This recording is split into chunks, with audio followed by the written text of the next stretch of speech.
Muy bien. Bueno, pues bienvenidos a todos a la mesa donde vamos a hablar sobre datos interconectados, inteligencia artificial, sanidad 2030. Antes de nada quería agradecer a Andrés y a Inetum por el apoyo en la organización de esta mesa y, por supuesto, pues dar la bienvenida a Andrés Iborra, quien es director de Business Unit Performance and Data de Inetum. Tenemos con nosotros también a Vicent Moncho, quien es director de Sistemas y Tecnologías de la Información del Hospital de Denia. Bienvenido, Vicent. Y a Giuseppe Fico, quien es Head of Health and Life Supporting Technologies de la Universidad Politécnica de Madrid. Giuseppe, bienvenido. Gracias. Antes de comenzar, quería indicar a la audiencia que esta mesa está diseñada para que haya una interacción también entre la audiencia y los ponentes. Dejaremos un espacio al final de la sesión para ello. Para facilitar esto, hemos facilitado como un botón azul que podéis encontrar en la parte de arriba a la derecha de la pantalla, donde podéis solicitar compartir cámara y vídeo para si queréis intervenir con algún comentario, alguna aclaración o alguna pregunta. Y también comentar al público que al final de esta sesión pues estaremos continuando en el escenario principal con el recorrido de las siguientes sesiones o programación que tenemos en la agenda. Comenzaremos, si no recuerdo mal, en unos 30 minutos. Y sin nada más que añadir, pues bienvenidos Vicent, Giuseppe, Andrés, tenéis la palabra. Muchas gracias. Hola, ¿qué tal? Buenas tardes. Agradeceros a todos vuestra presencia un lunes a las 4 de la tarde de Semana Santa. Sois todos unos santos. Hay que agradeceros vuestra dedicación y vuestra presencia. Cuando nos planteamos cómo abordar esta pequeña conversación a nivel de empresa, dijimos, oye, pues lo suyo sería que en esta mini mesa que está muy orientada a ver cómo han ido evolucionando las cosas y cuál es el futuro que nos espera de la utilización de datos y de la inteligencia artificial en sanidad, pues tuviésemos las tres vistas, la vista de empresa, una vista de universidad y aquí el papel en un sistema no tan tecnificado, sino tan científico. Si me apuráis, desde el punto de vista de lo que soy yo, que soy un profesional del dato, pero un profesional de sanidad, sanidad es el sector que más interiorizado tiene la parte de analítica, de estadística, de inteligencia artificial. Y no entender inteligencia artificial como lo vemos todos, sencillamente como algo que nos ayuda a mejorar el servicio que estamos dando. Entonces, en esa disyuntiva que nos planteamos, decimos, pues vamos a intentar localizar a las tres áreas, a lo que es la área de empresa, a lo que es el área de universidad, representada por Giuseppe, y por supuesto, a ese área de profesional dedicado íntegramente a la sanidad, como en este caso Vicente. Y con una idea de tener una vista de dónde estuvimos, hacia dónde vamos y qué es lo que nos estamos encontrando como retos. En nuestro caso, que somos una empresa, venimos de la unión de IEFISE y de GFI, que tenemos mucha presencia en el mercado español, tenemos servicios donde hemos estado trabajando de forma ininterrumpida para sanidad, análisis de datos para sanidad desde hace 23 años, que se dice pronto, desde el año 98, donde cogimos un servicio que había dar de reporte, en este caso de farmacia para el Servicio Andaluz de Salud, y hemos dado todos los pasitos y hemos visto toda la trayectoria que se ha dado durante todos estos años. Oye, pues empezamos con unos informes que, valga Cristo, a eso lo podíamos llamar informes, que eran listados que sacábamos de aquella manera. Luego evolucionamos, empezamos a crear un data warehouse. Oye, empezamos a crear nuestros cuadros de mando con herramientas, utilizar herramientas para crear cuadros de mando. Fue aquello un hito glorioso. Y ahora, en esta última etapa, hemos hecho la transición. Hemos empezado a preocuparnos por aspectos muy concretos donde la inteligencia artificial, ese área de Machine Learning, ese área de dónde voy a aprender y voy a saber dónde están los datos y qué es lo que está escondido en los datos, me va a dar. Y en estos últimos 4 años hemos estado desarrollando ya no cuadros de mando, hemos estado desarrollando ¿Qué podemos hacer para mejorar la eficacia del medicamento en Andalucía? En varios ámbitos. En el ámbito de diabetes, en ámbitos muy concretos, y eso también es un diferencial en el sector sanitario. Sector sanitario, el caso de uso es hiperconcreto. Vais justamente a la raíz del problema que se quiere abordar y se hacen los trabajos sobre ese sitio. Y cuando yo digo que yo lo veo como profesional del dato, yo lo veo de dos formas diferentes. Es decir, aquí en esto de la inteligencia artificial hay dos sectores. Uno, yo torturo el dato hasta que me dice lo que me tiene que decir y se vaya aguantando el pobrecillo, y otro, los que mimamos el dato, que somos los del dato de toda la vida, donde lo que hacemos es lo cuidamos, lo vacunamos, tratamos de que tenga calidad y sobre todo de que sea algo muy relevante para lo que queremos hacer.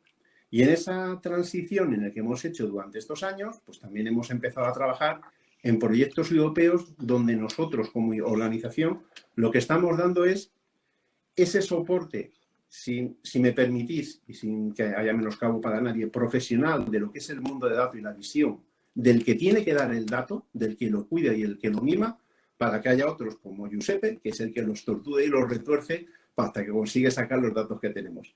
Entonces, estamos colaborando en BIOS H2020 y yo creo que, Giuseppe, si no te importa, nos cuentas un poquito hacia dónde crees que estamos yendo ya con esta perspectiva. Bueno, tengo el honor de arruinar los datos. No, muchas gracias por darme la oportunidad de intentar compartir un poco mi visión y nuestra visión como grupo de tecnología de apoyo a la vida. Somos un grupo de investigación de la Universidad Politécnica de Madrid y también dejarme agradecer al profesor Maojo de nuestra universidad, el presidente de la fundación, por las palabras de introducción y para ponernos un poco en contexto. Intentaré yo también hacer lo mismo, porque en nuestro grupo nos hemos encontrado y nos encontramos a trabajar y a liderar varios proyectos europeos de investigación financiados por la Comisión Europea y entonces me gustaría compartir un poco lo que he observado en estos cambios de proyectos marcos. Voy a empezar por el FP7, pero no os preocupéis, no voy a recorrer toda la historia de lo que ha pasado, pero sí que me gustaría compartir con vosotros que en cuanto al sector sanitario, cuando ha empezado el Horizonte 2020 nos hemos encontrado ya a un primer cambio en los proyectos de tecnologías y salud. En aquel entonces había una fuerte push tecnológico y en aquellos proyectos intentábamos de alguna forma probar las tecnologías, el acceso a los datos del sector sanitario en pequeños entornos y con mucha difidencia por los personales sanitarios. Era todavía muy aislado. Sin embargo, en todo lo que ha sido la década 2012-2020, durante el Horizonte 2020, sí que ha habido una maduración. En lugar de hablar solo de tecnología sanitaria, hemos empezado a hablar de servicios sanitarios impulsados por la tecnología. Y no es casualidad que en esta década que ha transcurrido, nos hemos encontrado en iniciativas fuera de la financiación de los proyectos europeos, pero que han permitido identificar y romper barreras en el sector. Me refiero a iniciativas como el European Innovation Partnership on Active and Healthy Aging, que es una colaboración donde todos los actores de la empresa, de la academia, de las industrias y de la gobernanza del sector público sanitario hemos colaborado juntos para identificar los elementos y las barreras, me repito, para poder favorecer la implantación de tecnologías en salud. Y no es casualidad que durante esta época se han creado iniciativas como la Reference Site Collaborative Network, es decir, comunidades, regiones, sistemas sanitarios como el andaluzo, por ejemplo, el SAS, han participado en estas iniciativas para compartir con otras regiones europeas y españolas aquellos elementos para poder crear ecosistemas donde es fértil, es posible establecer innovaciones sobre datos. Y eso es un poco lo que ha ocurrido durante estos proyectos. Y al final del marco del Horizonte 2020 han empezado a aparecer proyectos de gran escala, los famosos large scale pilots, para demostrar en gran número el despliegue de innovaciones relevantes para el sector. Y han empezado los proyectos como el proyecto ActiveAge, el proyecto Gatekeeper, nombro los que nos ven involucrados, donde intentamos desplegar soluciones basadas en datos para un mejor envejecimiento y para mejores servicios sanitarios. Y en esta época es donde, los últimos 3-4 años, ha empezado a haber un cambio muy interesante en cuanto a datos. Ha empezado a ponerse en marcha la Digital Single Market Strategy, la Digitizing European Industry, son iniciativas europeas internacionales para que el sector industrial europeo sanitario pueda ser competitivo y pueda jugar un liderazgo en cuanto a esto. Y justo en estas iniciativas, en este cambio de Horizon 2020 al nuevo Horizon, es cuando empiezan a aparecer en Europa y en los países miembros iniciativas como la European Health Data Space. Y asociada a esto, no solo se empiezan a crear desde un punto de vista técnico, regulatorio y legal las condiciones para que los datos se puedan empezar a compartir y a intercambiar entre actores del sector público y privado, sino también la Comisión Europea ha empezado a preguntar cuáles son las condiciones para poder intercambiar servicios digitales basados en datos entre países. Desde España participamos en un tender, en un informe que estamos preparando con Open Evidence de la Universidad Oberta de Cataluña y con Ernst Young, un informe para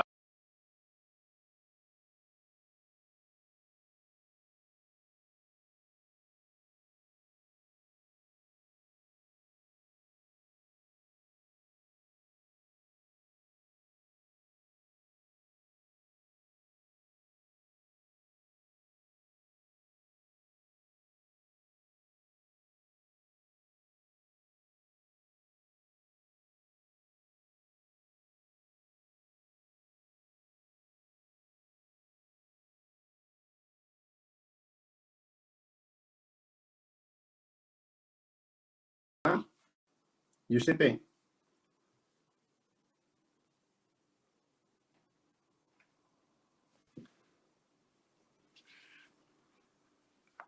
Se ha ido el audio.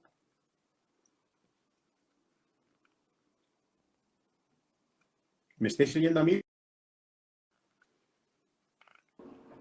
Giuseppe, Estás muteado, compañero. apagado. Yo a ti, Andrés, te oigo perfectamente.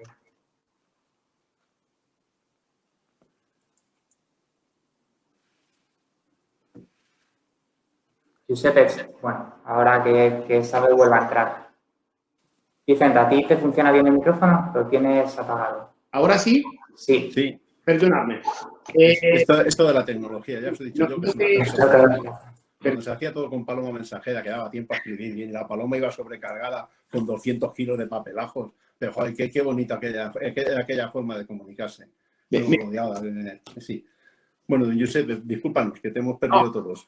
No sé hasta dónde me habéis escuchado, pero nada, voy a hablar un segundo de un par de proyectos que justo están entre este cambio de paradigma, incluso en la Comisión Europea, donde participamos junto con vosotros de Inetum. Uno es sobre el uso de inteligencia artificial para mejorar la calidad de vida de los pacientes oncológicos después de que han recibido un tratamiento, y en otro, donde estamos intentando utilizar la inteligencia artificial y los datos para el hospital del futuro. Solo el nombre es bastante ambicioso. Y ahí es donde justo lo que estamos intentando entender como rol de los datos y de la inteligencia artificial es definir soluciones para que el personal sanitario pueda dedicarse a decisiones complejas y que son importantes para la vida de los pacientes.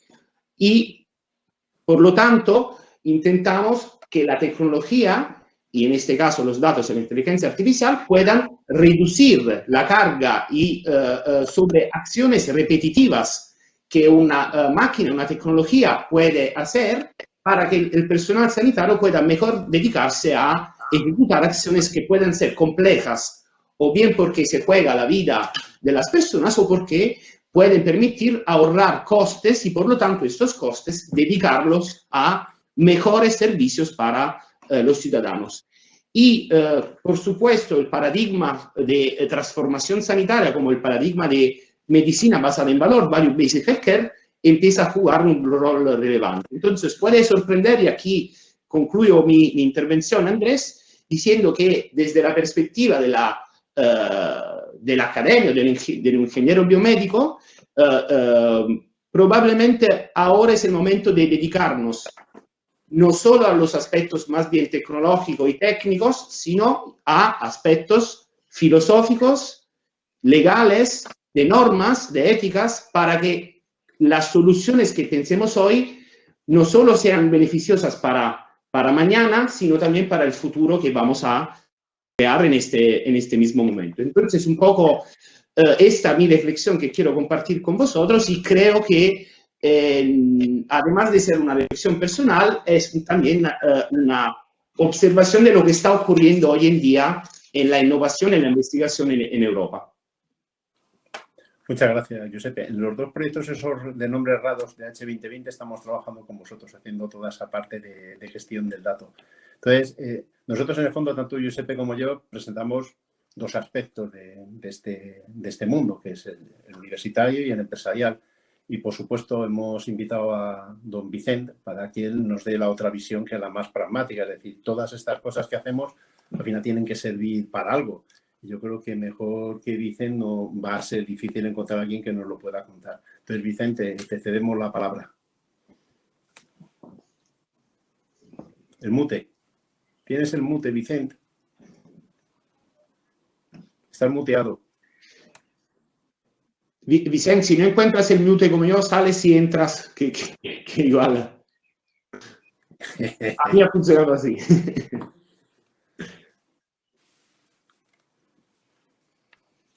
¿Me oís ahora? Ahora sí. Perfecto. No hay nada como apagar y volver a enchufar en esto de la informática. No suele fallar. Inteligencia artificial. Muchísimas gracias. Muchas gracias, Andrés, por invitarme a contar un poco la experiencia, y como comentabas, lo que sí que me gustaría es un poco explicar la experiencia que hemos tenido en Marina Salud, porque es totalmente extrapolable a la mayoría de organizaciones sanitarias, y más teniendo en cuenta ciertas características nuestras. Mirad, Marina Salud es una organización que está gestionando un departamento de salud, un hospital, centros de salud, y que es un modelo concesional con un contrato con el gobierno que empezó en 2006, pero que abrimos la organización en 2009, y en aquella época la mayoría de nuevas organizaciones sanitarias, nuevos hospitales que abríamos en España, tenían una premisa, y era ser paperless, historia clínica electrónica. Es decir, pocos hospitales después de 2005 hemos abierto que no tuvieran una historia clínica electrónica. ¿Historia clínica electrónica para qué? ¿Vale? ¿Qué es lo que buscamos? Pues al final, ¿qué es lo que busca un hospital? Pues mejorar la salud de nuestros pacientes. Y entonces la historia clínica electrónica, el objetivo era mejorar esta asistencia sanitaria. ¿Cómo lo hacíamos? Pues, ¿qué es lo que aporta la historia clínica electrónica? En primer lugar, hay una parte, y es que toda la información sanitaria o de salud la tienes disponible en cualquier momento y en cualquier lugar.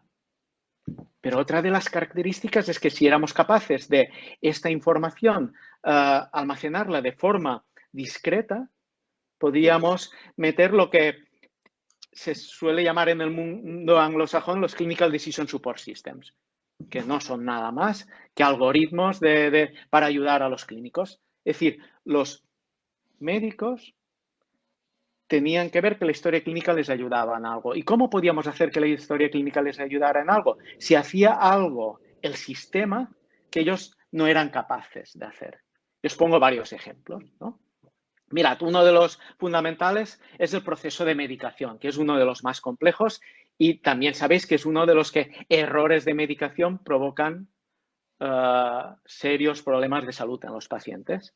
Pues fijaros, una de las principales algoritmos de decisión clínica que se implementan en una historia clínica son las alergias medicamentosas, las interacciones medicamentosas entre distintos medicamentos, el chequeo de dosis, estamos dando la dosis correcta, nos hemos equivocado en un 0. Es decir, todos estos algoritmos de ayuda al proceso de seguridad en la medicación, lo que proporcionaban era una serie de cálculos y alertas a los clínicos que era prácticamente imposible de hacer si no tenías un sistema informático, ¿no? O una historia clínica electrónica con estas facilidades, con estas ayudas, ¿no? Pero había más, es decir, por ejemplo, nosotros en nuestro caso en 2011 implementamos un algoritmo para la detección temprana de sepsis, que como sabéis es una serie de complicaciones a partir de una serie de infecciones que van creciendo y que el tiempo corre en nuestra contra. Es decir, cuanto antes detectemos que hay un proceso séptico en un paciente en el ámbito de las urgencias o en una UCI, antes aplicaremos el tratamiento y, por tanto, seremos capaces de aumentar la probabilidad de supervivencia del paciente. Vale, este tipo de alertas eran imposibles sin disponer de estos sistemas de información. ¿Y qué tipo de información gestionábamos? Es decir, en aquel momento sí, tenemos este tipo de sistemas de ayuda a la decisión clínica y luego teníamos, como decía Andrés, informes básicos de gestión. Es decir, habíamos pasado de los palitos y los informes estos que nos llegaban al mes a tener online información de qué es lo que habíamos hecho el día anterior. Es decir, con un retraso de 24 horas, pero teníamos información de actividad. Información de gestión. ¿Por qué? Porque siempre priorizamos la gestión. ¿Por qué? Porque los gestores son los que toman las decisiones y esto ha pasado en la mayoría de organizaciones. Y llega un momento donde tienes toda la información de gestión asistencial, por otra parte tienes toda la información de gestión económica y hay un momento donde dices, bueno, tenemos que empezar a juntar porque la gestión asistencial tiene una relación directa con la gestión económica. Por tanto, empezamos a tener el primer proyecto de BI, Business Intelligence transversal. Es decir, vamos a mezclar y vamos a ver cómo los procesos asistenciales están condicionando los procesos económicos, ¿no? Y en aquella época los proyectos de BI eran complejos, muy complejos y muy largos de implementar. Es decir, necesitabas mucho tiempo, ¿no? Empezamos este proyecto como gran parte de las organizaciones hasta que llega un punto donde hay una evolución en las herramientas de BI y aparecen estas nuevas herramientas de BI Cloud, basadas en el cloud, donde una de las características es que el desarrollo de cuadros de mando es rápido. ¿Vale? Os estoy hablando ya me he ido al 2016, aquí en un momentito. Y a partir del 2016, esto de crear cuadros de mando ya no necesitas perfiles súper técnicos con equipos grandes para desarrollar todo esto, sino que ya son procesos mucho más rápidos a ese nivel. Y entonces, ¿qué pasa? Como es rápido y hay demanda, empiezas a crear cuadros de mando, de una forma hasta que llegas a un punto donde hay un exceso de cuadros de mando. Tenemos un spam en cuadros de mando. Hemos creado tantos que incluso hay visiones distintas de los mismos indicadores que se pueden interpretar de distinta manera. ¿Qué ha pasado? Hemos corrido, pero no hemos aplicado una gobernanza de datos adecuada. Error. No es un error, yo creo que es una evolución normal. Es decir, al final tienes que correr en estos procesos, llega un punto donde tienes que hacer esta reflexión, ¿no?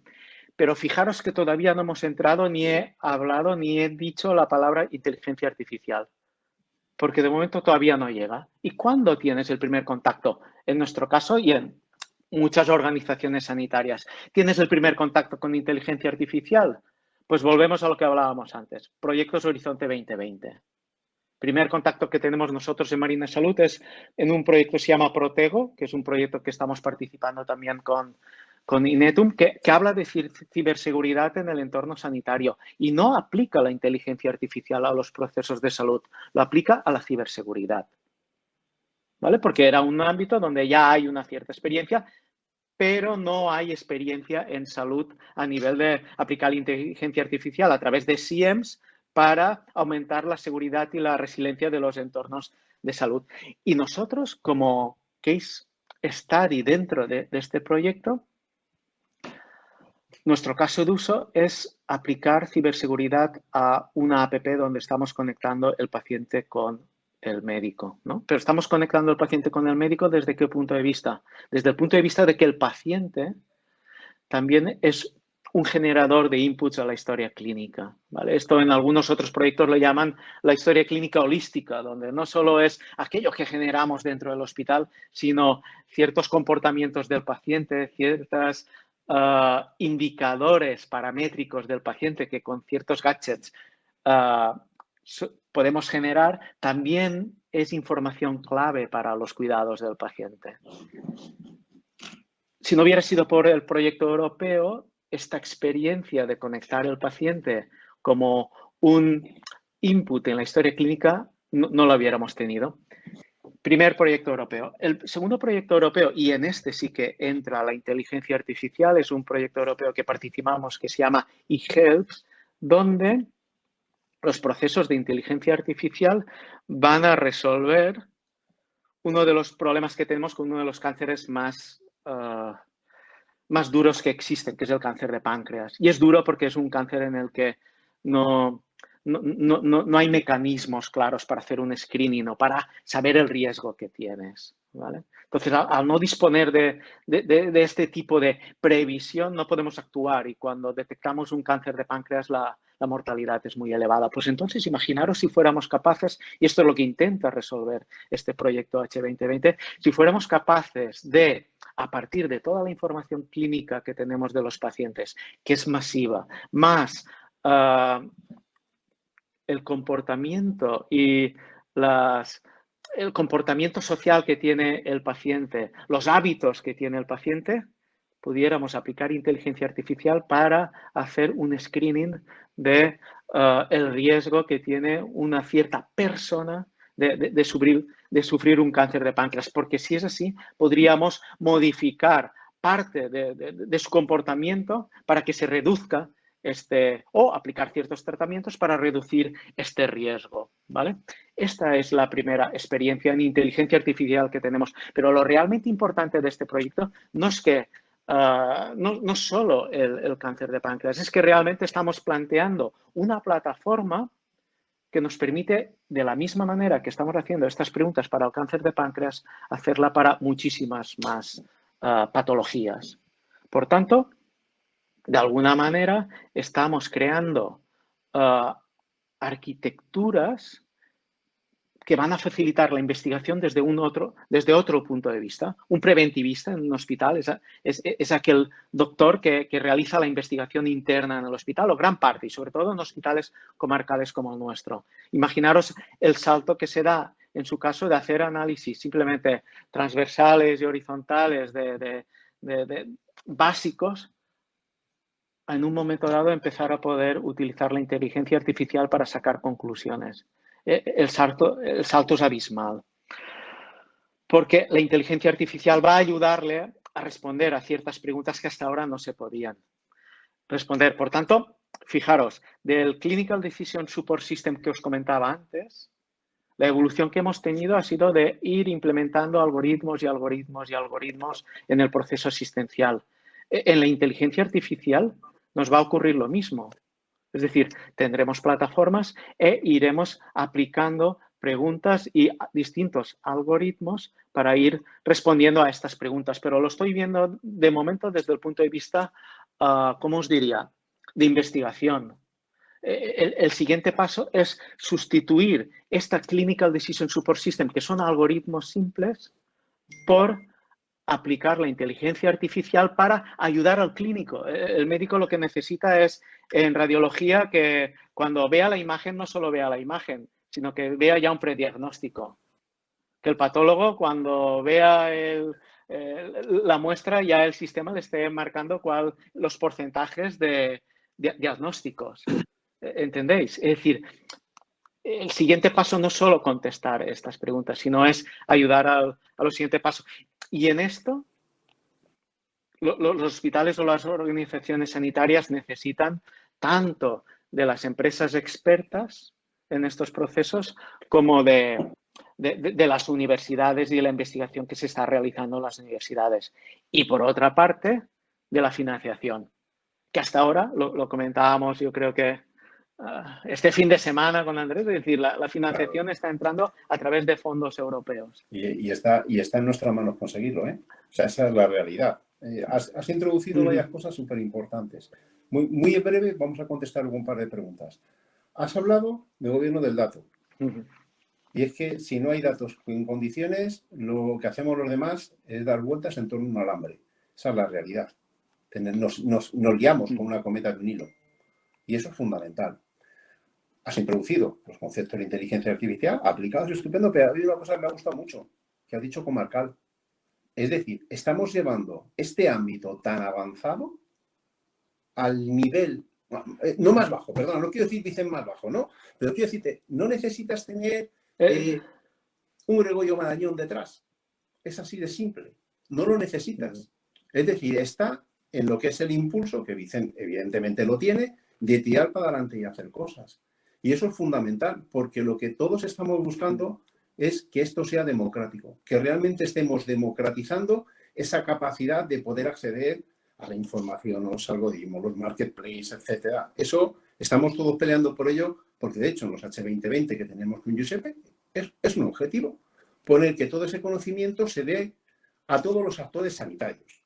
Y esto entronca muy bien con una de las preguntas que nos está haciendo Sandra, que yo la lanzo. Dice, pregunta para los ponentes. Aquí dice, ¿cómo de cerca estamos de conseguir una plataforma compartida de datos a nivel regional, nacional y europeo? En lo que yo creo es solo un problema de presupuesto. Creo que Vicente dirá, no tenemos que ponernos de acuerdo en no sé cuántas cosas. Y Giuseppe seguro que tiene otra cosa más que decir, pero realmente tenemos todas las bases tecnológicas para hacerlo. Y sanidad es el sector donde realmente se ha avanzado en tener una homogeneización. Si vierais cómo está otros sectores, las discusiones que se hacen del CMDB, qué es lo que viene, qué es lo que hay, qué es lo que va a entrar, cómo podemos mover la información de un sitio a otro, son realmente muy avanzadas. No es lo que te encuentras en otros sitios, que ni siquiera somos capaces de identificar quién es el cliente. No, eso nos pasa. ¿Quién es el cliente? El de marketing dice, el ciudadano 360, sí, claro, pero el ciudadano 360 contribuyente. Tenemos un ciudadano y tenemos 200 ciudadanos 360 que son todos únicos. Entonces, esa multiplicidad de la unicidad no se nos da nada bien. Pero en el caso de sanidad, es realmente un impulso que está muy lanzado y está muy, muy adelantado. Y lo que nos falta a todos es ese gobierno de información que de verdad se pongan las reglas de juego y se pongan los elementos que tienen que actuar. Voy leyendo las preguntas, si os parece bien, ¿vale? Por no centrarlos. Luego, Claudia, te contestamos, ¿vale? Es que esa nos vas a pillar a todos. Entonces, contesto a Miguel Ángel, si os parece bien. Nos pregunta Miguel Ángel, ¿cómo creéis que se puede acelerar la incorporación de estas tecnologías en el proceso asistencial diario como parte del nuevo paciente? Paciente crónico, es que Miguel Ángel sabe mucho de esto. Entonces, Giuseppe, no sé, ¿cómo crees que podemos acelerar realmente esto en el proceso asistencial diario? ¿Qué piensas? Si te parece, Andrés, formulo mi respuesta incluyendo también la pregunta de Sandra sobre si estamos cerca de conseguir una plataforma compartida de datos a nivel regional, nacional, europeo, porque me parece muy relacionada y voy a hacer un comentario sobre lo que has dicho tú, Vicente, antes. De hecho, tiene que ver con unos trabajos de investigación que hemos hecho. Hemos trabajado en varios proyectos donde teníamos modelos, algoritmos o nuevas técnicas que parecían funcionar bastante bien y nos dimos cuenta, bueno, también porque es parte de nuestra investigación, que desde el modelo, el algoritmo, a un sistema de ayuda a la decisión, hay mucho que hacer y tener en cuenta. Y allí descubrimos que por el mismo algoritmo puedes desarrollar sistemas de ayuda a la decisión totalmente distintos. Uno para el médico de cabecera, uno para el ciudadano, que puede participar y ver cómo evoluciona, si va a tener diabetes de aquí a 5 años, serán modelos predictivos sobre diabetes, o una persona, un directivo de un hospital que con el mismo tipo de modelo tiene que implementar decisiones distintas. Por lo tanto, entender el uso y el tipo de implantación y las barreras que necesito romper, como decía antes, para implementar un sistema de ayuda a la decisión es fundamental. Y por lo tanto, en nuestro sector de salud digital existen metodologías que te permiten juntar técnicas de varias disciplinas, porque es multidisciplinar el problema, que incluyen ética, que incluyen temas de business, temas de implantación, temas legales, y tener todo esto en cuenta. Ahora, relacionado con esto, voy a dar una respuesta un poco cuántica porque estamos al mismo tiempo muy cerca y muy lejos. Entonces, me aclaro lo que quiero decir. Está ocurriendo hoy en día que en España, y voy a empezar por lo nacional y lo regional, empiezan a aparecer iniciativas de compra pública y compra pública innovadora muy relacionadas con crear plataformas que puedan compartir datos. Las últimas que igual se está hablando mucho, algunas son de la Comunidad de Madrid, por ejemplo,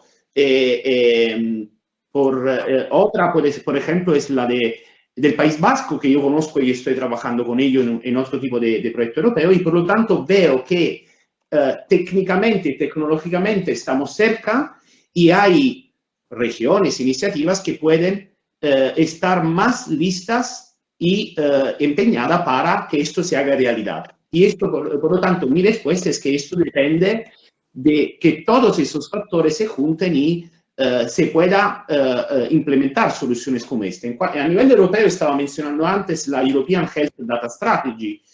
Allí también estamos bastante cerca porque técnicamente y tecnológicamente se están construyendo arquitecturas de referencia para poder hacer esto de forma homogenizada y armonizada, pero al mismo tiempo, con este informe que estamos haciendo con la Comisión Europea de cuáles son las barreras para intercambiar servicios digitales entre países, ahí la cuestión se puede transformar en más compleja porque todos aquellos temas de la eficacia, la precisión de un algoritmo, probarla entre una población y otra, hay que entender qué hay que tener en cuenta para que esto se pueda implementar. Y teniendo en cuenta que al fin y al cabo, como decía Vicente, es un sistema de ayuda a la decisión y por lo tanto, en todo lo que es el pipeline, lo siento, no me sale la palabra en inglés, desde la creación del dato, o sea, su limpieza a la toma de decisión, hay que crear un pipeline humano donde se sepa, con los distintos profesionales sanitarios, se explique qué es lo que está ocurriendo en cada paso de transformación del dato y se tenga en cuenta a la hora de tomar una decisión. Y esos son los factores un poco más fundamentales. Pero sé que hay iniciativas que ya están empezando a implementar estas infraestructuras de datos.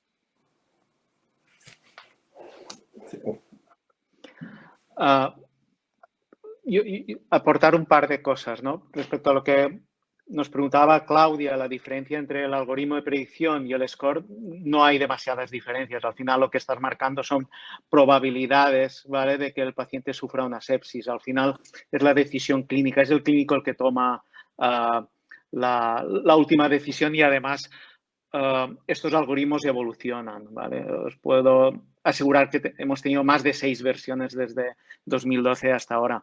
Respecto la pregunta de Sandra de cuánto cerca estamos, no te lo sabría decir, pero lo que sí que, siguiendo un poco lo que comentaba Giuseppe, el European Health Data Evidence Network, ¿vale?, que es un proyecto europeo que está financiado creo que también por el H2020. Nosotros participamos también como data partner en EDEN, en este proyecto, y al final me gusta mucho el planteamiento que han hecho en este tipo de proyecto porque al final se trata de, hay un proyecto europeo que hace ofrece a organizaciones sanitarias sumarse como proveedores de datos en un formato estandarizado europeo que se llama ODON, creo, o algo así, ¿no? O MOP creo que son, ¿vale? Y lo realmente interesante de esto es que tú como data partner recibes financiación directa de la Comisión Europea para crear estos conjuntos de datos estándares y poder compartirlos a nivel europeo y a partir de ahí hacer toda esta compartición o tener la plataforma compartida a nivel global. Creo que es una iniciativa súper interesante porque va directamente desde digamos, Bruselas a hospitales individuales. No hay un paso por diferentes gobiernos con toda esta parte burocrática. Tú como organización individual te puedes presentar y formas parte, ¿no? Y luego la última pregunta de Miguel Ángel, de cómo se podría acelerar la incorporación de estas tecnologías en el proceso asistencial diario. Fíjate, desde mi punto de vista, yo creo que hay uno de los puntos que desde sanidad tenemos que perder miedo, que es el tema del cloud. Y gran parte de estas tecnologías van a tener que estar orientadas o basadas en el uso de herramientas en cloud y, por tanto, totalmente accesibles desde cualquier lugar y cualquier sitio. Y además, gran parte del Machine Learning va a necesitar grandes cantidades de datos, ¿vale? Entonces, creo que en el proceso asistencial tiene que haber, nosotros lo veíamos en su momento como un proceso puntual donde cojo la información de un paciente, la hago anónima, la envío al cloud y me devuelve riesgos, ¿entiendes? O me devuelve situaciones, porque ahí arriba se ha corrido toda esta inteligencia artificial y estos algoritmos. Y esto no... Y creo que la línea tiene que ir por ahí, porque cuando estos servicios web sean transparentes y funcionen bien, va a ser más democrático, ¿vale? Porque ahora tener este tipo de infraestructuras en organizaciones pequeñas es muy complejo y muy caro de mantener. Sin embargo, disponer de este tipo de posibilidades de servicios web, te envío este paciente con estos parámetros y me respondes a esta pregunta que te hago, entonces ahí empezaremos a tener los primeros pasos.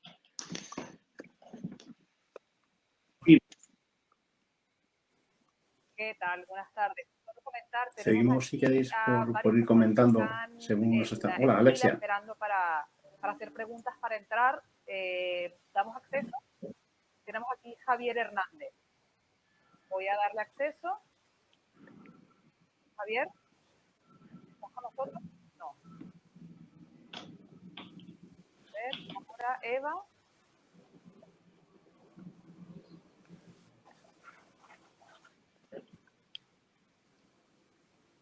No, Eva se ha marchado ya. A ver, espera. Que teníamos varios. A ver, Javier Hernández. Entró, no. Vale, aquí estamos con Javier Hernández. Sí, hola, buenas tardes, ¿me oís? Oye, me he incorporado un poquito tarde, pero me ha parecido súper interesante todo lo que estoy diciendo. Yo simplemente quería decir, sobre todo a Vincent, una cuestión. Hace unos meses también patrocinado, yo soy miembro de la Fundación Bamber, y estuvimos hablando de salud digital. Y un tema que me parece muy importante, Vincent, es, hemos estado hablando de organizaciones, de inteligencia artificial, de todo el tema, pero el ciudadano, en el contexto nuevo, porque yo creo que el ciudadano, con todo el expertise que va a adquirir, va a tener una posición muy predominante. Entonces, hasta ahora hemos estado hablando de cómo las organizaciones pueden organizar esos datos, de cómo pueden anónimamente aprovecharse de ellos, pero yo quiero que me habléis o me deis vuestra opinión a cómo el ciudadano puede gestionar sus propios datos, que eso es lo que le importa. Él decodifica en sus datos no solo la parte sanitaria, sino toda la parte que tiene que ver con su salud y luego lo interrelaciona apoyándose en inteligencia artificial, en Big Data, etcétera, para tener una vuelta en las mejores herramientas que puede él actuar. Entonces, yo quería saber qué pensáis de que sea el propio ciudadano el que en un futuro, no sé si más o menos inmediato, pueda gestionar o entrar como protagonista en todo el mundo de la salud digital. Javier, estoy totalmente de acuerdo en el planteamiento que haces. Es más, a mí siempre me gusta comparar nuestro sector de salud con otros sectores. Yo lo pongo con el sector económico, por ejemplo, efectivamente. Ahí vamos, es decir, si vas, ¿cuál es nuestra relación con la banca y cuál es la relación del ciudadano con salud? Solo tiene que barreras.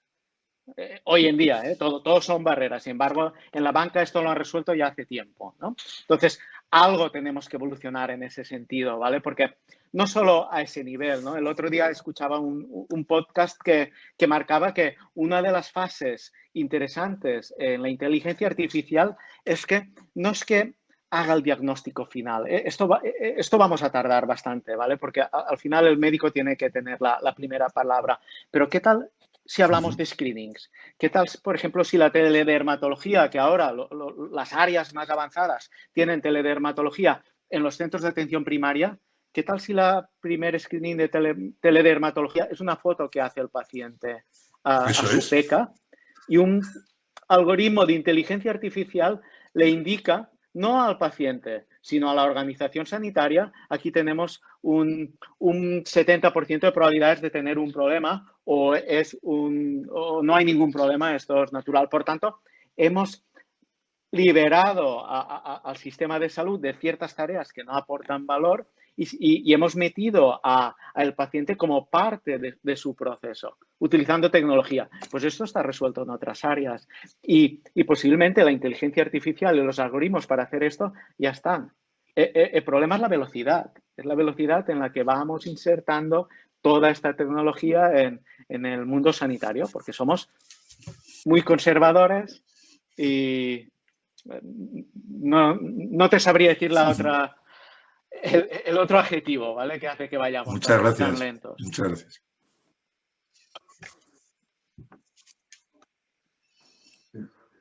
Y tenemos un problema de educación. Tenemos que comentar y explicar las cosas muy bien.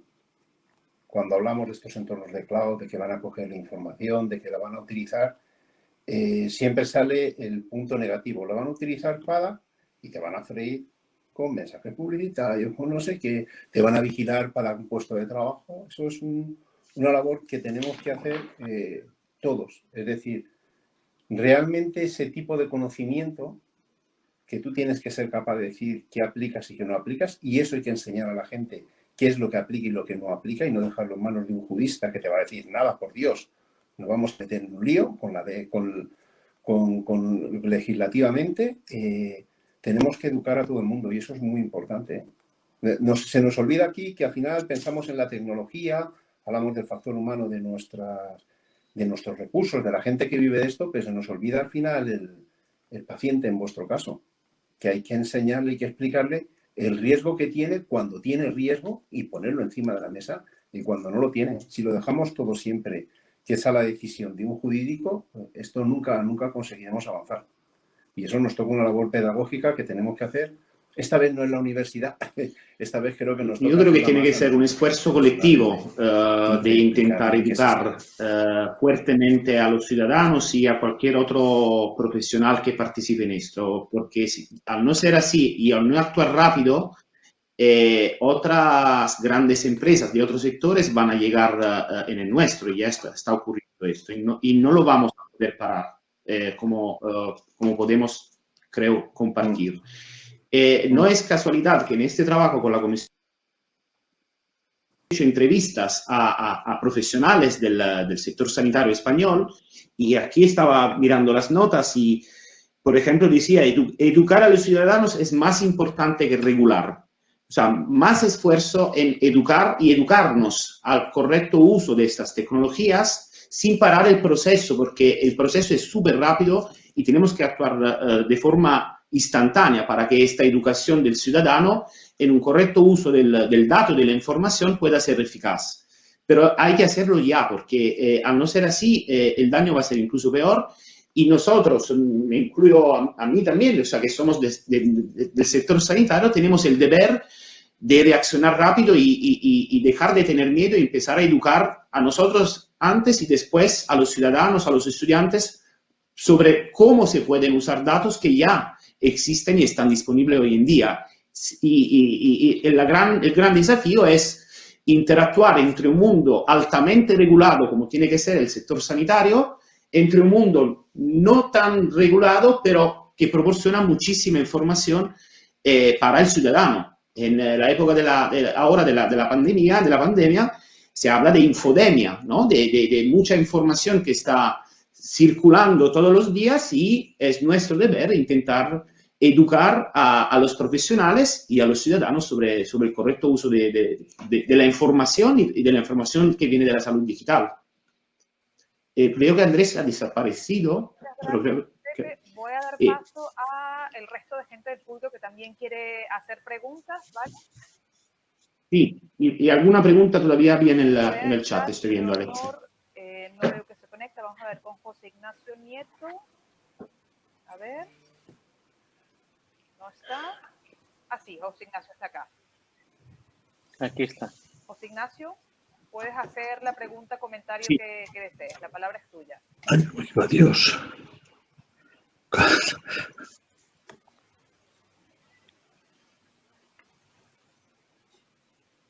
José Ignacio, tienes el micrófono apagado. ¿O entendemos con paz? A ver.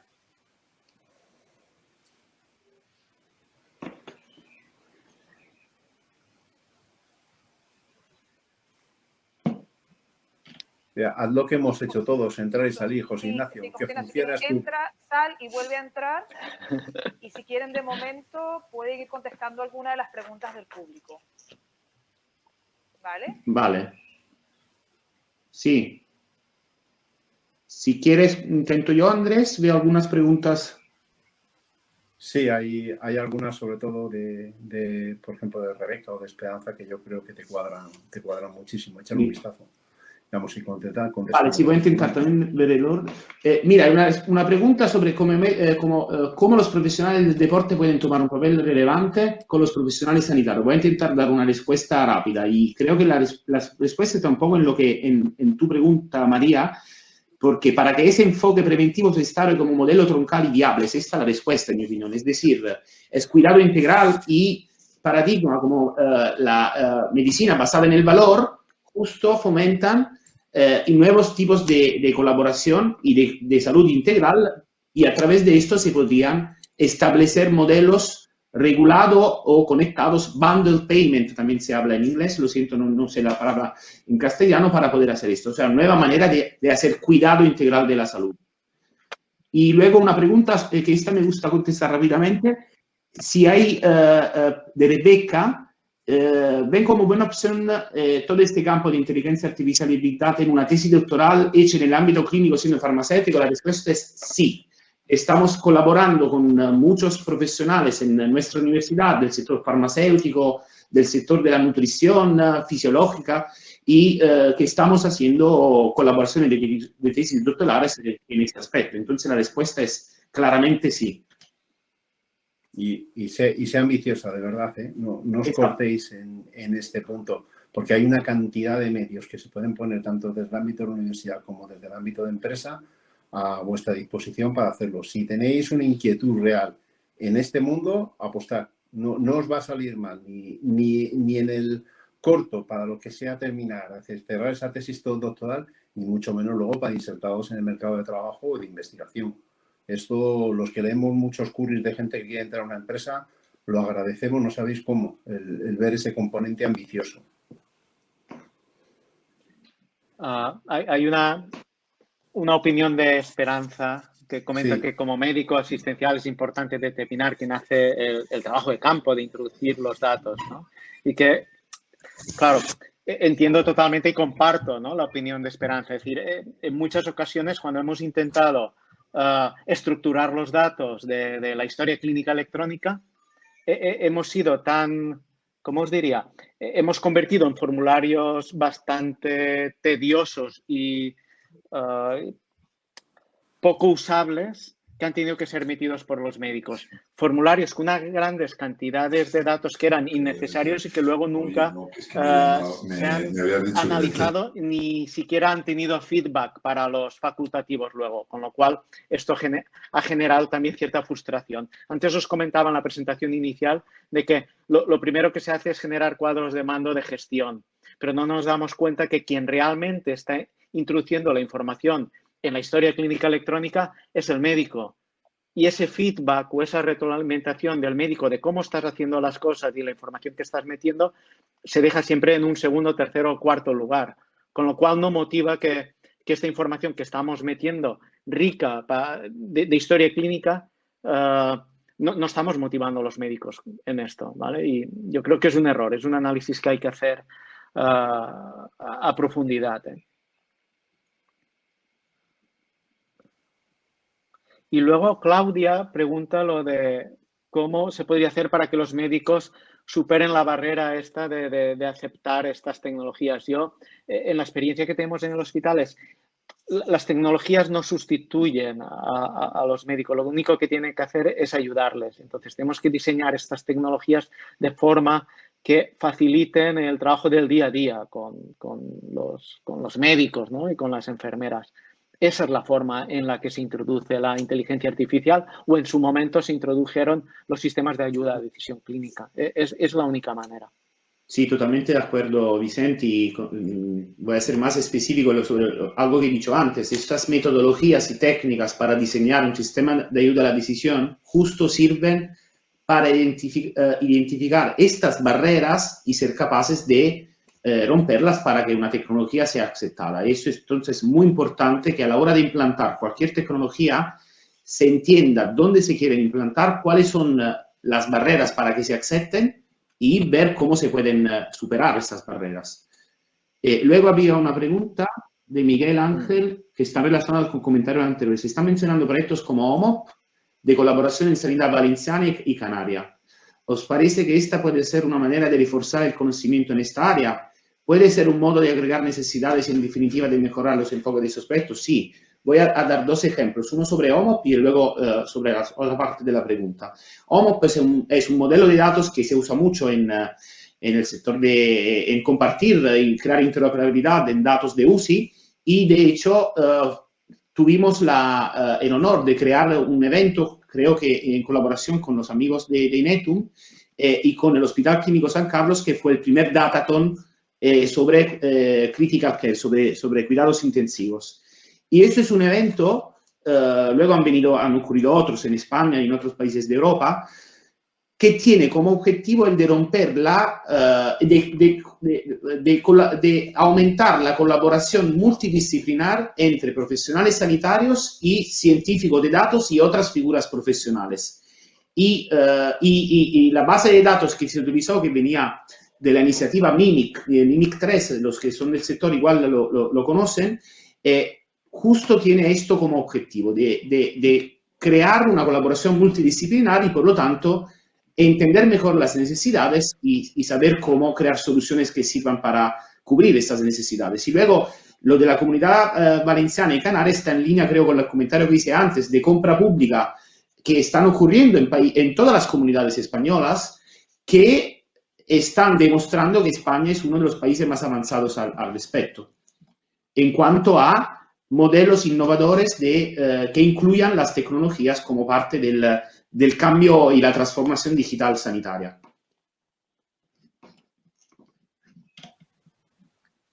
Muchas gracias, Giuseppe, Vicente. Hay una pregunta más de Alejandro Medrano. Así que, ¿quieren contestarla? Sí.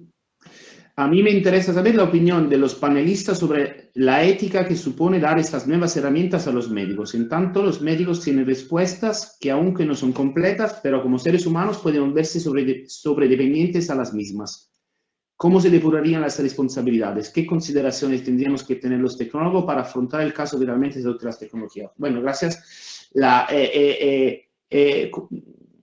Es interesante saber distinguir entre el aspecto ético, el aspecto legal y regulatorio, y luego la responsabilidad de toma de decisiones de un profesional sanitario.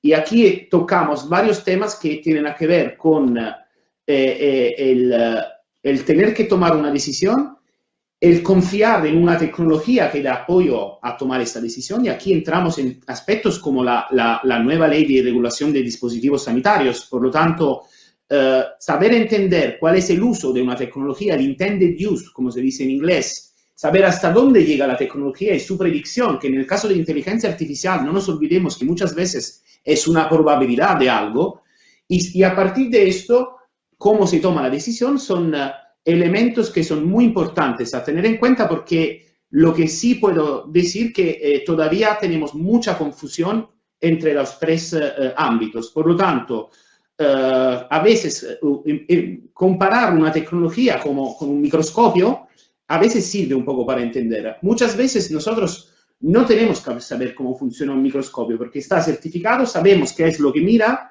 y lo usamos. En otros casos, cuando es una probabilidad, hay que tomar decisiones basadas en la probabilidad y en la responsabilidad del quien toma las decisiones. Entonces son un poco estos los parámetros con que hay que jugar.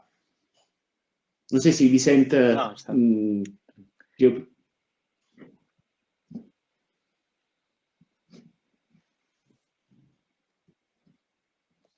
Vale, no sé si estamos fuera de tiempo o... Emplear, creo que Andrés iba a intentar conectarse de nuevo, así que déjame intentarlo, ¿vale?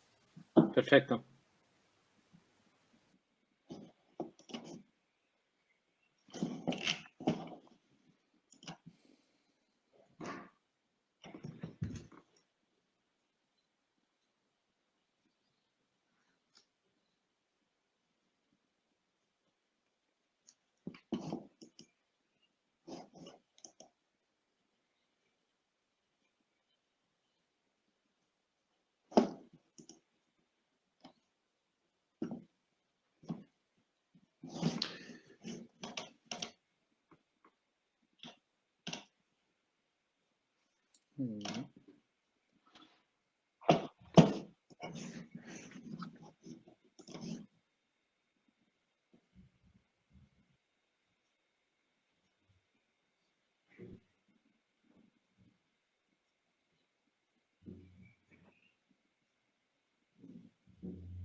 Vale, otra pregunta, María de Rocío. ¿Cómo pensáis que la inteligencia artificial actualmente puede ayudar para fomentar el comportamiento saludable rutinario y la adherencia deportiva como un estilo de vida? Vicente, ¿quieres contestar tú antes o...? Fíjate, no? Esto tiene cierta relación con el proyecto que estamos haciendo de eHealth, ¿no? Es decir, en el proyecto de eHealth, nuestro case study se basa en pacientes sanos y pacientes que están diagnosticados con cáncer de páncreas y lo que vamos es a monitorizar su estilo de vida, ¿vale? Y esta monitorización del estilo de vida, estos resultados van a ir al Big Data y ahí se van a aplicar los algoritmos o la inteligencia artificial. Y a partir de ahí, lo que pretendemos es que haya como una serie de recomendaciones que tienen que pasar por un clínico, ¿vale? Por eso de que una inteligencia artificial de recomendaciones clínicas directamente al paciente, que esto tienes que tener cierta certificación, ¿vale? Como dispositivo clínico y no está dentro del alcance, pero sí que de alguna forma es un primer paso para ver cuál es tu comportamiento, cómo este comportamiento puede afectar ciertos parámetros de tu salud y cómo te recomendamos que modifiques este comportamiento. Por tanto, yo creo que sí, estamos en una fase muy inicial, pero a medio plazo, con el nivel de monitorización de nuestro comportamiento y de nuestro día a día, estoy seguro que la inteligencia artificial entrará, porque lo que tenemos ahora yo no creo que tenga algoritmos complejos, simplemente son reglas. Has andado 12.000 pasos, tienes que hacer 13.000, tu nivel de salud es del 51, deberías de estar al 52, pero tienes una salud de un chaval de 32 años, ¿no? Es decir, yo creo que aquí todavía no hay inteligencia artificial. La inteligencia artificial entrará cuando estén manejando grandes cantidades de datos y relacionándolos entre ellos, ¿no? Pero pienso que es cuestión de tiempo y que es un momento en el que todos estos datos de tu comportamiento estén incrustados y empiecen a relacionarse con tus datos de salud. Y entonces ahí es donde entrará la inteligencia artificial. Si puedo añadir algo, Vicente, sobre esto, relacionado con lo que se me había preguntado, ¿no? La perspectiva europea. Para que María entiendas cómo ha sido relevante tu pregunta, que en el nuevo Horizon justo hay una convocatoria que se llama Data Driven Decision Support Tools for Better Health and Care Delivery and Policy Making. Es decir, empiezan a aparecer necesidades de algoritmos de uso de inteligencia artificial para el cuidado social, para la medicina social. De hecho, en la convocatoria hablan de medicina social, que es algo que sinceramente nunca había visto en una convocatoria de un proyecto europeo, estas dos palabras juntas. Y esto quiere decir de cómo con la inteligencia artificial puedo hacer estratificación de perfiles de población para intervenciones preventivas a nivel global, a nivel comunitario o incluso nacional, y por lo tanto, en cuanto a estilo de vida y prevención, significa que es donde ahora los tiros empiezan a ir. Y por lo tanto, es una pregunta muy timely, como se dice en inglés, o sea, muy relevante, porque están pidiendo investigación en esta área.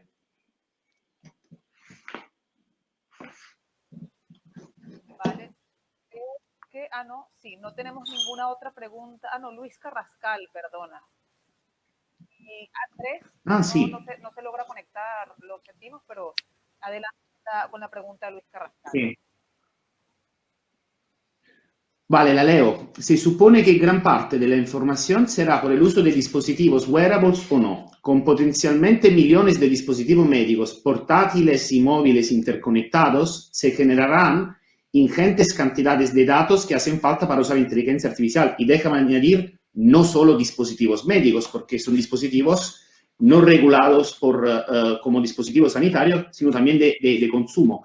Esto supone un riesgo si los datos se manejan mal, no solo desde el punto de vista de seguridad y privacidad, sino el asistencial también. ¿Cómo pueden lograr los hospitales el equilibrio correcto entre riesgo y experiencia? Voy a intentar ahora, Vicente, contestar yo rápidamente y luego así dinamizamos un poco.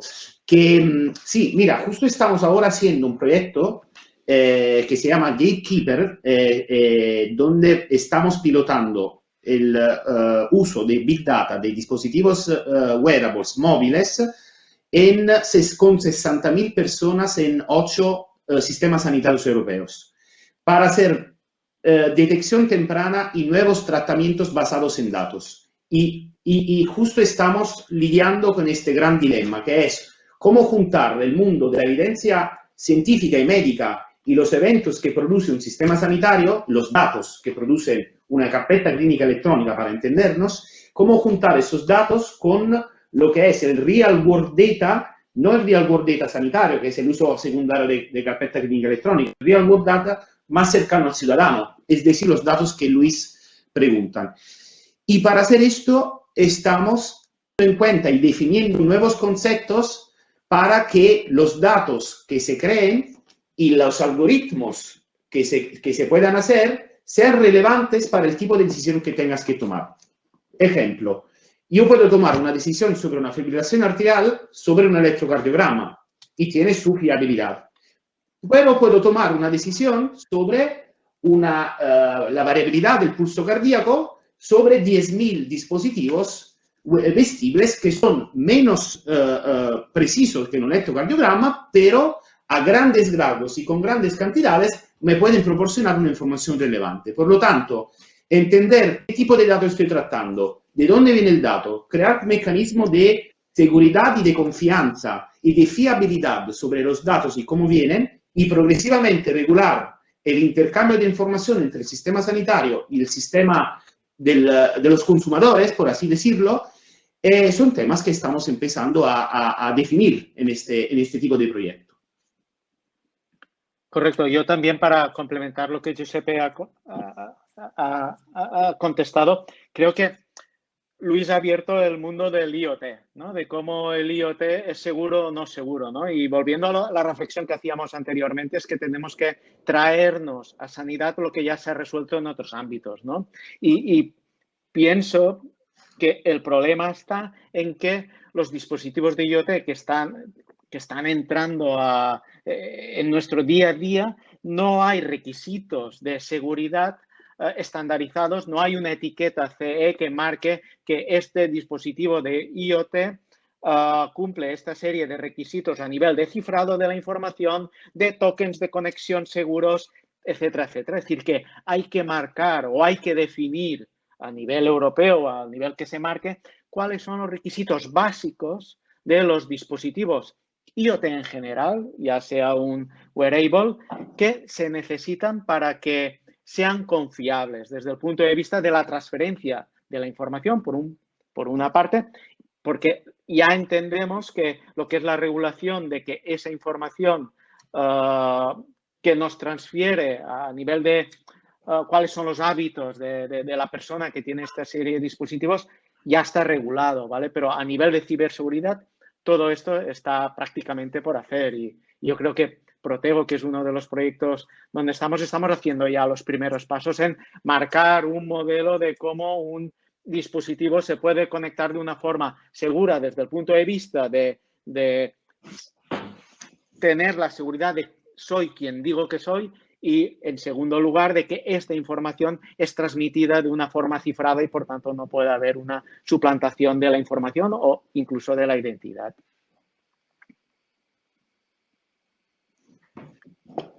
¿Alguna pregunta más? De Alexia. momento no veo, solo agradecimientos por parte de María del Rocío y por parte de Adrián. Pues muchísimas gracias. Así que muchísimas gracias, Giuseppe, Vicent, Andrés, que ya no estás con nosotros, pero te lo comunicaremos. Muchas gracias por la sesión, realmente ha estado fascinante.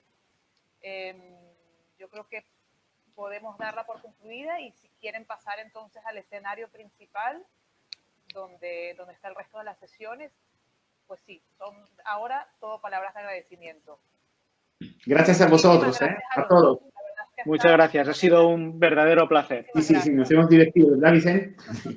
Sí, muchas mucho. Gracias. Encantado. Adiós. Vale.